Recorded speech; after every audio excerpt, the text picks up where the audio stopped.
Hi all, ಇದು Wednesday mini vlog. ನನ್ನ ಮಗಳನ್ನ ಸ್ಕೂಲಿಗೆ ಬಿಟ್ಟು ಬಂದು ಇವತ್ತಿನ ಟಿಫನ್ಗೆ ನಾನು ಮಾಡ್ತಾ ಇರೋದು ಹಣ್ಣು ದೋಸೆ, ನೀರು ದೋಸೆ ಮತ್ತು ಕಾಯಿ ಚಟ್ನಿ. ಇನ್ನು ಚಟ್ನಿಗೆ ನಾನೇನು ಯೂಸ್ ಮಾಡ್ತೀನಿ ಅಂದರೆ ಕಾಯಿ ಮತ್ತು ಮೆಣಸಿನ್ಕಾಯಿ, ಕರ್ಬೇವಿನ ಸೊಪ್ಪು, ಕೊತ್ತಂಬರಿ ಸೊಪ್ಪು, ಹುರ್ಗಡ್ಲೆ, ಬೆಳ್ಳುಳ್ಳಿ ಮತ್ತು ಹುಣಸೆಹಣ್ಣು, ಉಪ್ಪು ಇಷ್ಟನ್ನು ಹಾಕಿ ಚಟ್ನಿ ರೆಡಿ ಮಾಡ್ಕೊಳ್ತೀನಿ. ಇನ್ನು ನೀರು ದೋಸೆಗೆ ನೀರು ಸ್ವಲ್ಪ ಹಾಕಿದ್ರೇ ಚೆನ್ನಾಗಾಗೋದು, ಅದರಿಂದ ನೀರು ಚೆನ್ನಾಗಿ ಸೇರಿಸ್ಕೊಂಡು ಹೆಂಚು ಮೇಲೆ ನೀರು ದೋಸೆ ಹಾಕ್ಕೊಂಡು ರೆಡಿ ಮಾಡಿಕೊಂಡೆ. ಇನ್ನು ನಾನು ಹಣ್ಣು ದೋಸೆ ಕೂಡ ಒಂದು ಹಾಕೊಂಡೆ, ಅದು ಕೂಡ ರೆಡಿ ಆಯಿತು. ಇನ್ನು ಮೇಲೆ ಗಿಡಗಳಿಗೆ ನೀರು ಹಾಕೋಣ ಅಂತ ಬಂದಿದ್ದೆ. ನನ್ನ ಮಗಳು ಬೆಳಗ್ಗೆ ಮಾಲ್ಟ್ ಕುಡ್ದೋಗಿರ್ತಾಳೆ, ಅವಳಿಗೂ ಬಂದ್ಮೇಲೆ ಟಿಫನ್ ಕೊಟ್ಟೆ.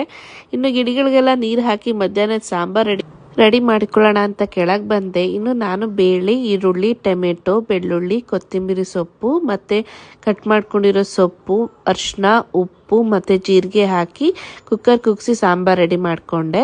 ಇನ್ನು ಡೆಸರ್ಟ್ಗೆ fruit salad with ice cream. ಇದು ಇವತ್ತಿನ ವ್ಲಾಗ್ ಆಗಿರುತ್ತೆ. Thank you so much.